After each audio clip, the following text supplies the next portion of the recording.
So I got a box in the mail. We're going to get this baby open. This is going to be an old candy item. If you're into that sort of thing, stick around. Now you might be seeing something like deja vu because I did get one of these in the other day. So I want to talk today a little bit about my greatest sin. First, let me get into this box. Though I can multitask, it'd just be easier if I shut up and just open this real quick. Okay. Yeah, so the other day I got in a really rare, I called it a holy grail item. Well, it turned out the seller had one more. And so it was a 7-day auction, and I was able to get the second one. You're fixing to see it. All right, here we go. Here it is.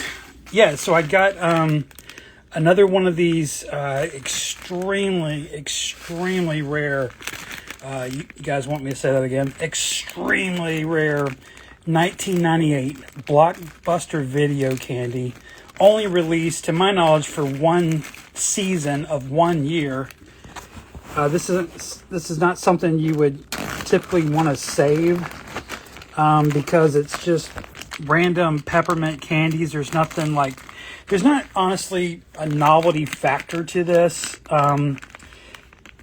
It's not like Blockbuster Video has anything about winter associated with their brand, but the few little novelty factors involved is it says keep cool this summer, and so to celebrate the summer of, I guess, watching movie videos, VHS videos or whatever, DVDs, you can eat some peppermint candies and cool off. So there is a little bit of novelty factor.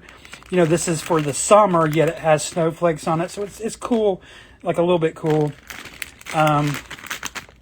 You might remember this slogan. But yeah, so here's the one I pulled the other day. So now we have two of them. One thing I'm noticing right off the bat is it has a different peg design. This is a circle and this is an oval. That's odd. Are there any more differences?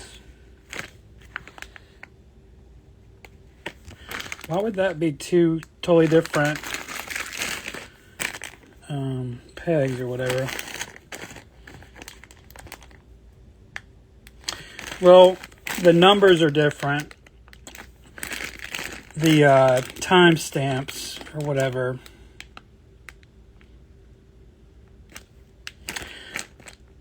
Okay. Anyway, so yeah, I was going to say, so I'll tell you one sin that I'm guilty of is all the time. It's gluttony.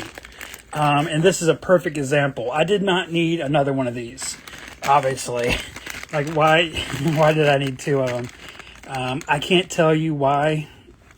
Some, I think, would confuse this a little bit with greed, and I'm not confusing it with greed. And I'm sure I do have some greedy tendencies, but I'm telling you, my biggest one that I've struggled with my whole life is gluttony.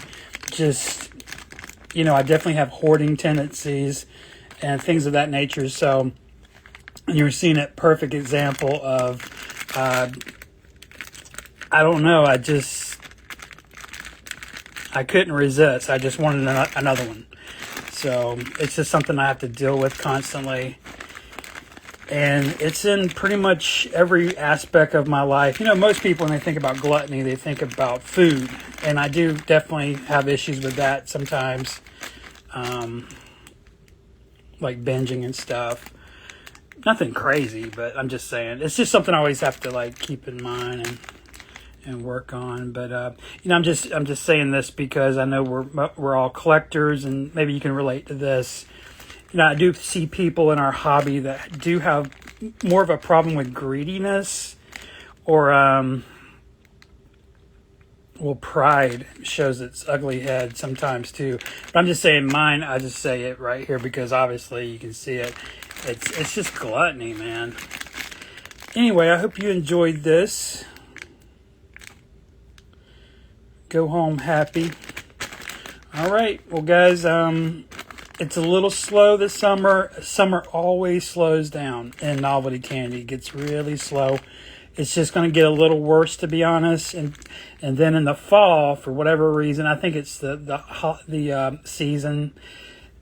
You know, candy comes out in Halloween, Christmas, Easter, right? And so the summer is not really a time for novelty candy. It's a good time for candy, but not like interesting packages. But I might get a few things in. We'll see.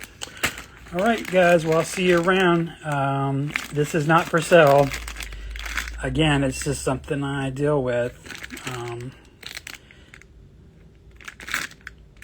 All right. I'll see you guys around. Russ Van out.